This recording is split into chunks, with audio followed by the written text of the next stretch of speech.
Yes. Can you guys hear me in the back? Okay. I'm going to actually tell you two stories about this morning. The first one I know for a fact happened. The second one, Gary's telling me to lift my voice. The second one, I'm assuming happened just knowing the person who I'm going to talk about. So the first thing that happened with me this morning, my eyes opened, and when I say they opened, they popped open. Like a shutter, like truly, opening up shade to hell. Because the first thing I thought to myself was, today's Yoga Fest. I'm not ready. There's no way I'm prepared, or I'm overly prepared. This is going to be terrible. It's going to be an awful day. I'm going to screw up. You guys are all going to hate me. I'm going to lose my job. My family's going to leave me. I'm going to be destitute. That, by the way, is called catastrophizing. In case you're wondering. So I got up, and my mindset was the start of several really bad decision-making opportunities in my day. So first thing, I need to eat something. Now, you always do better with the nutrition in you, so I go to the refrigerator, and I look in, and I'm like, okay, I know oatmeal's healthy, I know it's good for you, I know it's calming of the stomach. There's fruit, again, healthy, nature's candy, good sugars to kind of get you started. Cold pizza, that's what I think. Greasy, just a good stomach dump. I know what heavy carbohydrates do to me in the morning. It makes me really uneasy, so that's a perfect choice for this. Second bad decision. I am already amped, I'm already nervous, I'm already stressed. So to wash down my heavy pizza, not one but two espressos, because that's a very calming, it's a very calming effect. Bad decisions keep rolling. I don't leave enough time anymore to get ready. So I'm now rushing, even though I got 3 hours before I had to leave the house, I spend time kind of walking aimlessly in circles, didn't leave enough time, stress levels increasing. Get in the car, realize I've forgotten most of my stuff. So I have to turn around, go back, get my stuff. Driving here, I almost drove right past the exit. I've been here a million times before. Slam on my brakes, pull into the parking lot. At this point, I am so nervous that I could have opened the door of my Jeep and like a drunk refugee from a Jimmy Buffett concert, I could have just unloaded my pizza and cappuccinos right onto the asphalt. So that was my morning. Here's where I'm going to do a little bit of guesswork, but I think if any of you know Gary, you're going to know that I'm probably right on cue. This morning, Gary's eyes opened, and they just opened. And he said to himself, today's Yoga Fest. I can't wait. This is going to be such a spectacular event. I'm so psyched. Lucky to be here, lucky to be a part of this opportunity. Let's get this day rolling. He gets up, and he looks in his refrigerator, and he chooses whole wheat toast with some organic peanut butter and an apple. Doesn't want to hit the caffeine too heavy. His face is back there. Doesn't want to hit the caffeine too heavy, so maybe a little bit of herbal tea. Leaves plenty of time, because he's so organized, focused, and mindful about his day, that he kind of skips out of the house, gets here in plenty of time, and just rolls in here just at ease, all good in the morning. What's the difference between those two scenarios? I mean, we're basically doing the same thing. We're coming to Yoga Fest, we're getting ready, we're coming here, we're going to be speaking, he's going to be speaking. What's the difference? The difference is your perspective and your perception on the event. Going into it positively, you feel positive. Your anxiety level is lower, your stress level is lower. If you're viewing it in this is going to be a catastrophe, this is going to be a horrible event, something horrible is going to happen to me, projecting out into the future, your mind and your body are going to follow. So why is perception and your perspective important with mindfulness? Because that's basically where you get your understanding of what's happening in that moment. So mindfulness and meditation, I'm also going to be talking about anxiety. Generalized anxiety disorder, 1 in 5 people in the United States are diagnosed with it, which means there's a lot more that probably go undiagnosed. It is one of the #1 reasons people go to see their PCP or their general practitioner. They don't know it's anxiety. Doc, my heart's been feeling funny, haven't been able to catch my breath. I've been shaky, clumsy, can't feel my hands. I think I have MS. I think I have a brain tumor. Turns out it's anxiety. One of the #1 reasons people go to the ER for non-admittance visits is panic and anxiety. I feel like I'm having a heart attack. I think I'm having a stroke. So it's very prevalent, and it's a very sneaky disorder because it plays on your deepest fears. So what makes people anxious? Their perception about their reality right now as it stands. If I had come here and had bombed this presentation, you guys get to decide if I've done that or not. what is the worst that's going to happen to me? Not the worst that I feel is going to happen to me. So my perception of my personal reality in doing this presentation, I have skewed it by the fact that my self-thinking and my self-perception, I've set myself up for failure. So when you're able to be mindful, you're able to look at where you are in the present, in that moment, and decide that it's a place that's safe and it's a place that's well for you. And there are a few different components that can be incorporated to help you do that. One of the best ways to do that is through your senses. Before I start with some of my own practices, does anybody here have a mindful practice? And when I say practice, I think people kind of freak out about that word, thinking it has to be, I do it 3 times a day, every day, without fail. Even if I'm sick with the flu, having a child, or stuck on the highway, I still have done my practice. It could be something that you pull out of your tool bag to use when you need. Does anybody here have a mindful practice? Of course you do. What is it? I meditate for 10 minutes a day. I wake up first and foremost. I look for a positive quote, start my day up in that manner. And then come midday, I take a 10-15 minute break, either a guided meditation or just say one word over and over again to center myself. And then I do a midday vlog to really project my happiness in that moment. And then I go out the rest of my day and I write the 3 things I'm grateful for every night. Here's a secret. This is a mindful practice that can be done anywhere at any time. It can be used to either readjust to what is my reality right now, which is probably a lot safer than where you are in your headspace if you're experiencing anxiety. Because anxiety is superimposing negative things that have happened in the past or worries that you have in the future into the present. And you have no control over the past. You can't go back, you can't change it, nothing you can do about it. You can't influence the future. I have yet to find somebody who has worried about a bounced check and found that actually their worrying caused more money to show up in their bank account and actually their check didn't bounce. So worrying actually does nothing to influence the future. The only thing you can do is influence what's happening right now. So one of the most effective mindfulness tools that I've found is a countdown 5 to 1. 5 things you can see, 4 things you can hear, 3 things you can touch, 2 things you can smell, 1 thing you can taste. And the great thing about this is that it can be expanded or changed as needed for the situation. And I found this out through a client who actually taught me a little bit about being flexible with your mindfulness practice.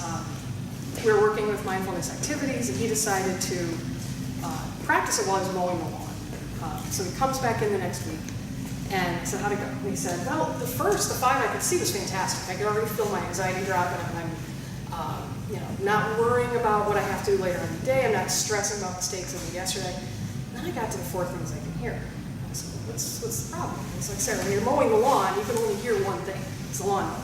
So with that, I decided, you have to be able to flex it out as you need. If you're mowing the lawn, maybe it's 5 things you can see, 4 things you can feel, 3 things you can smell, 2 things you can taste, 1 thing you can hear, the lawn. It can be expanded or shortened as needed or as wanted. So if you're in a hurry, or your anxiety or stress isn't that high, just a real quick inventory. I can see an orange computer, I can see a pink shirt, I can see the grass out there, I can see the white walls, I can see a brown bag. I can hear my own voice. I can hear a little bit of music out there. You hear the sound of my feet. It could be that good. That is great on the fly if you need something. That's not going to take up a lot of time. If you need something that's only going to kind of bring you down a little bit. Or it can be expanded to, I can see the tree across the street. Leaves look to be about spade shaped. They're this color green. The bark is this color brown. Looks to be rough to the touch. I can see a squirrel rolling. You can expand it as much as you want. The more you expand it, obviously, the more you're going to get into that particular present-minded by tree. And you know what? In that moment, a tree is as safe as it's going to be. The other thing that can be done with this practice is it can take a good moment and make it better because you're so right in that moment. You're not thinking about the bills that you have to pay. You're sitting with a loved one out on this beautiful day. You're not thinking about the mistake you made at work yesterday. All you're thinking about is the moment because you're thinking about where am I? I can see the field. I can see the people practicing yoga. I can see the colorful tents. It brings you where you are, which is right in that moment. Also, where you are in that moment is safe because it's controllable. Again, the present is the only thing that you can actually have influence on. One of the hallmarks of anxiety is a feeling of helplessness. So being able to put yourself centered in a place where you know you have control, a place that you can influence, it removes a lot of that anxiety of helplessness. Breathing is important with mindfulness, and actually breathing in of itself can be a mindful activity if you focus solely on the breath in, breath out.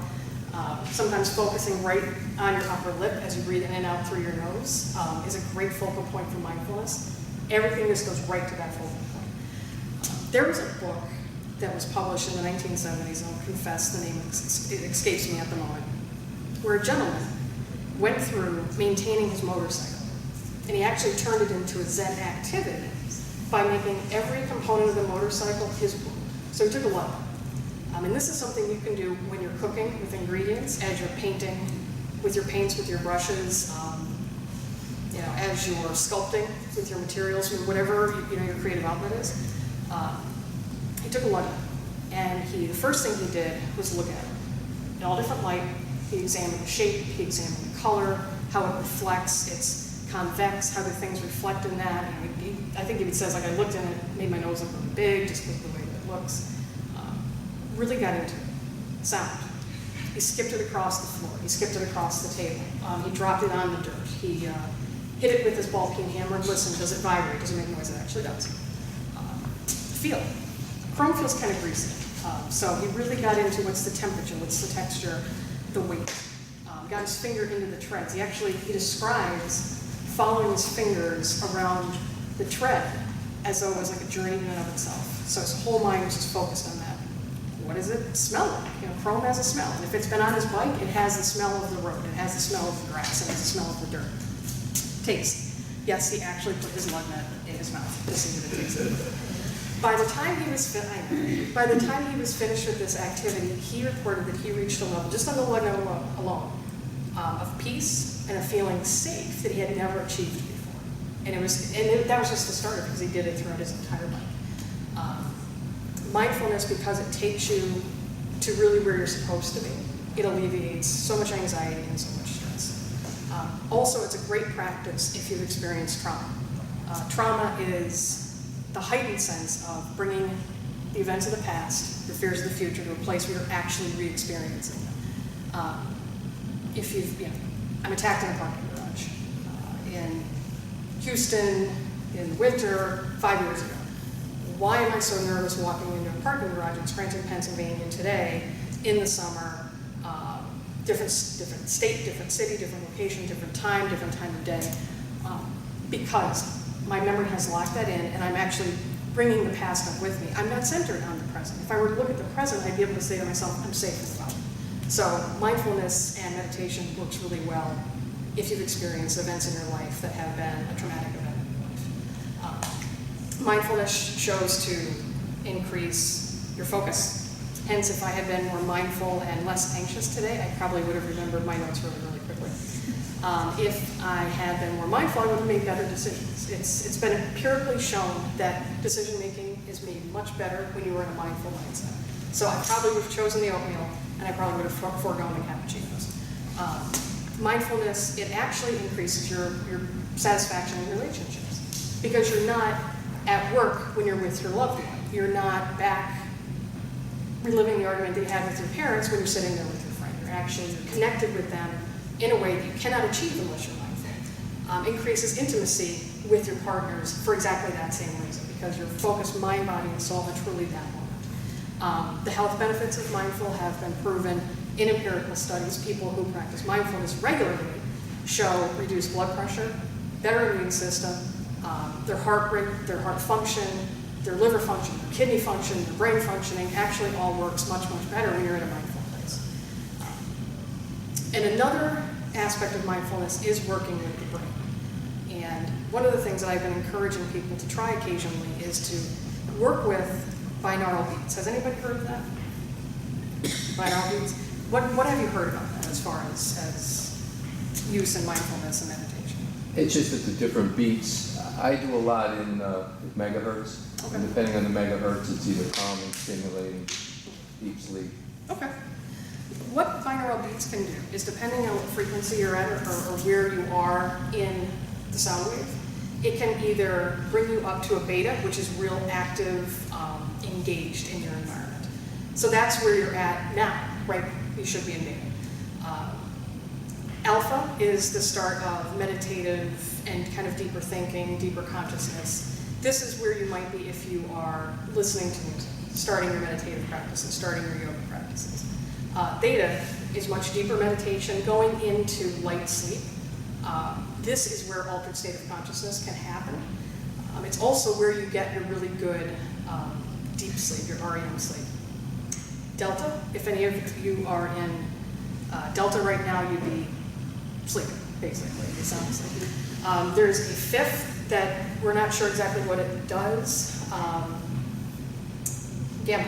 And they're still not quite sure what the gamma waves in your brain are actually doing, what the function is. So I've been encouraging people with their mindfulness practice to find an app or to find a recording of binaural beats. Put your headphones on, you turn this on, and you set it to the frequency and hertz that's going to fit the activity that you're doing. And it helps you to achieve a state of mindfulness that it facilitates it quicker, easier, and more comfortably. You kind of are able to get into mindfulness a lot easier when you're actually working with your brainwaves. So there are a lot of tools and techniques that are available to help people achieve mindfulness, not just for meditative practice, but it's a wonderful healing tool as well. So I would advise you, as you're walking around today, if you have the opportunity, try the 5-4-3-2-1 technique. Really get into your environment. Don't miss a moment of Yoga Fest because you're worrying about, again, the bills that you have to pay and the fact that you had a fight with your boss yesterday. This is something that you can do for yourself as a gift, and you can do for other people who are in your life as a gift as well. It's a practice that's really becoming prominent in therapy as well, which I'm a psychotherapist, so I use it a lot with my clients. I think the last thing that I would want people to kind of take away from this is mindfulness practices on your own are a fantastic way to maintain good emotional, physical, cognitive health. But if your anxiety or a friend's anxiety or loved one's anxiety and panic reach a point where mindfulness just kind of isn't cutting it, it's at that level they need some help, find resources for them, find resources for yourself. Therapists are utilizing a lot of tools now that they haven't in the past to really expand their services. So, if you don't take anything else away from this, other than I can manage my anxiety, I can help other people manage my anxiety, I know there are tools out there, then I think you've done your job because you've taken that message and you're going to help yourself with it. So I thank you very much. Enjoy the rest of Yoga Fest. I'd be sure. Q&A? Do we do Q&A? Q&A. Fire away. I want to know how you can use mindfulness to sleep better. Because we all just can't seem To get to sleep, yes. If sleep is an issue, one of the things that mindfulness helps do is it helps to remove that looping thought that you might have as you're trying to fall. So one of the main reasons why people have difficulty falling asleep is work. They sit there and they loop about, again, what do I have to do tomorrow? What did I do wrong today? How is this going to affect me in the future? And you sit there in this kind of sense of, I can't control any of this, but it's taking away so much from me, I can't even get to sleep. So mindfulness activities, counting sheep, the classic counting sheep, is actually a mindful activity. Because you're basically focused on your thoughts right then and there. Even if you're not having any kind of disruptive thinking before sleep, focusing on mindfulness, it sort of gently lulls you from beta into alpha into beta, and then into delta. So mindfulness is a great calming way to kind of, to get to sleep, to get better. And doing mindful practices, if you're somebody who wakes up periodically through the night, is a lot more effective than, sleep medication, looking at the clock, sitting there kind of just spinning in it. Go right to mindfulness practice. And the other thing about sleep that you have to always remember is you have to be gentle with yourself. If you're not sleeping, well, you're not sleeping. And fighting with it is actually, that's going to increase your anxiety around sleeping. Yes? There are a lot of guided imagery audio programs that will take you through relaxation into sleep. 15 or 20 minutes. There's one by Bella Ruth Napperstack that's outstanding. She'll take you and before 15 or 20 minutes into it, you've relaxed so much. And then the last half hour or so are delta wave sleep patterns. And you will, I do it all the time, because I'm a horrible sleeper. Yeah, the binaural beats is a fantastic program if sleep is really difficult to achieve, because it actually, your brain picks up on the beats and starts to mimic what it's hearing with the two separate beats coming at once. So if you want to be in Delta, if you put on a pair of headphones and just sit back and either think or don't, either be mindful thinking or simply listen to the beats, your brain will actually start to function similarly to the way that it's actually hearing. And if anybody is curious as to what a program or an app might look like for like the iPhone, come find me. I actually have one on my iPhone for binaural beats. But yeah, the binaural beat, guided imagery works really well. Systematic relaxation, that's also a mindfulness technique because you're thinking only about your body. And there's nothing more present than your actual like physical sense of self. So with systematic relaxation, you simply lie on your bed and you start with a muscle group. A lot of people start with the extremities, either the feet or your hands, and you flex, hold, and when you relax totally. And you do it again. And then you just move through all the muscle groups. That achieves a couple of things. One is mindfulness, because you're focused solely on your present state of being. But the other thing it does is that it actually does allow the muscles to relax more. As your muscles relax more, your body responds, your mind responds to your physicality. So here's an experiment for you. Sit on the couch and get into a protective position. And I see this a lot in my practice. People come in with depression, anxiety, trauma, and I see them sit on their couch, on my couch, and literally do this. And I will eventually, when I feel they're comfortable enough with me, I will eventually ask them to relax a little and to not be vulnerable, but to present themselves as, I'm trusting of my situation. I'm trusting of the environment that I'm in. I actually had one, he was a college basketball player. He was literally curled in a ball on my couch, talking about stuff that had happened to him that day, how anxious he was. And I asked him, when you watch football, how do you sit on your couch at home in your apartment? He said, you sit like this? I said, no. I said, well, how do you sit? He's like, I just lay out. I take up the whole couch. I said, well, do that. Do that right now. And is that me? Yeah. And of course, his feet were hanging off by about this much. His head was hanging off by about this much. And by the end of the session, he was noticeably more relaxed because his mind, his brain, was picking up on the cues his body was actually giving him. When you're like this, your brain's picking up on, there's something to be protected. I'm protecting my core. I'm protecting my vital area. I need to be alert. I need to be aware that there might be a risk, a danger in my environment. If I'm standing here like this, basically what I'm saying is that I trust that I'm safe in my environment. My brain picks up on that. So systematic relaxation allows your brain to pick up on what your muscles are doing, which is relaxing. I actually have over on the table, if you wanted to pick one up, I know I'm walking out of the frame here. I know, we went through this before, sorry. The first page actually is mindfulness activities. It includes the 5, 4, 3, 2, 1 with some tips and techniques about how to really establish a good practice with it. The back is just a simple breathing exercise. One of the things that I've noticed with breathing is when you notice that your breathing is labored because you're anxious, one of the first things that we tend to do is just take in that big inhale, exhale. Does it work to correct the imbalance between the carbon dioxide and oxygen that should be had? It does, but it shocks your system. For a split second, you get that dizziness, you get that lightheadedness. I always tell people my least favorite thing with going to the doctor is when they put that stethoscope on your back and tell you to take a deep breath. Take another deep breath, because inevitably by the time I've done it 4 times, I could fall right off the table. With this, it's a systematic way to increase your breathing without doing that shocking your system.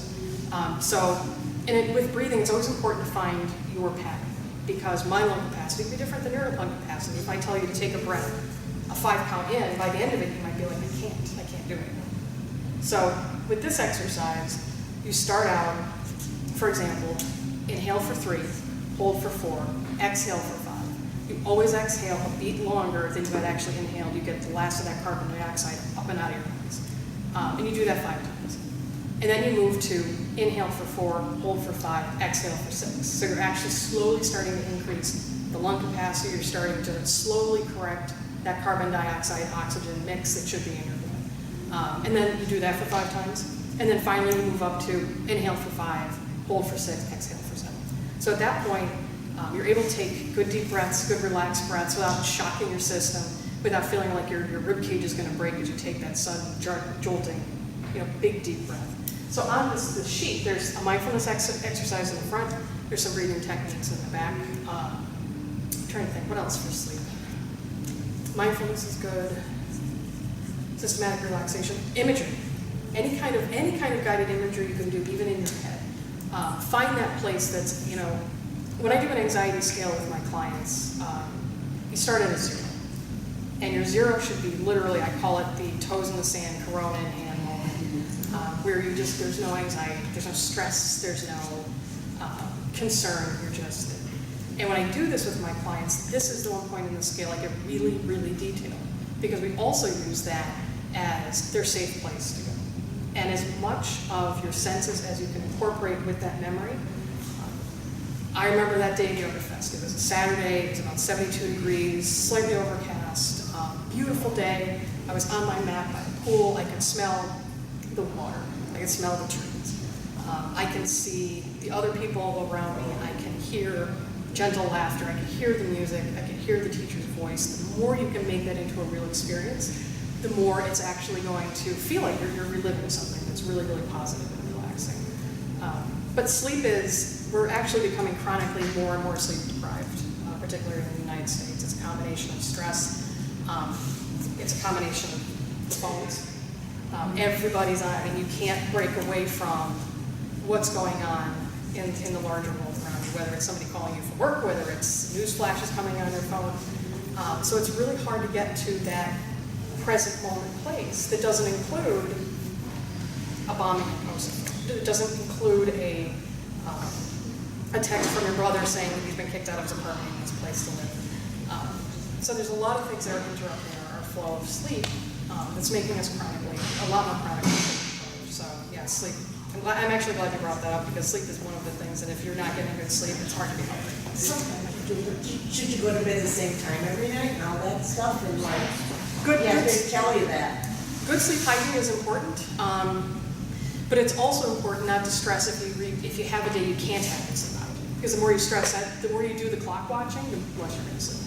Going to bed generally the same time waking up, even if it's, if you have to get up at 6 in the morning on a weekday because of your work, it's best to try to get up around 6 o'clock in the morning on the weekends if you can manage it. Going to bed at the same time, also that helps.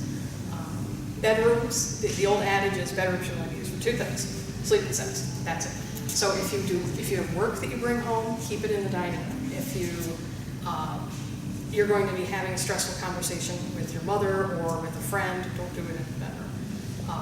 Dark, heavy curtains, as little light as possible in a room. Sound machines actually work very, very well, particularly stuff that's soothing, that kind of induces like a sense of serenity, ocean noises, rain noises, stuff like that. Temperature is really important. We sleep better when we're cooler. If you're warm or hot, that tends to interrupt sleep a lot. And one of the things that we did find is there was this concept of if you eat anything before you go to bed, you're dooming yourself to a poor night of sleep. It actually depends on what you eat. There are some things that are actually sleep-inducing. Anything with the L-tryptophans in it. That's where the warm milk and turkey come from. Heavy meals, spicy meals, anything with caffeine in it is going to interrupt your sleep. So sleep hygiene is important. It is important. Yeah, absolutely. I don't know if anybody else had any questions. Mindfulness. And if there's any questions you have about anxiety treatments, and I'll be hanging around here a little bit. So if anybody has any questions about anything that has to do with anxiety and trauma, find me, ask me. A lot of good resources. The resources in this area are expanding exponentially. And the cool thing is, it's not just the guy in the suit next to the couch asking you to talk endlessly about your mother. We've actually expanded to include things like yoga practices, like meditation. There are even some therapists that do some shamanic practices as part of their healing processes. So there's someone out there for everybody, regardless of what you're looking for, what you're comfortable with therapy. So I'll be kind of hanging around, walking around a little bit today. So if anybody has any questions, come find me. Thank you. Thank you.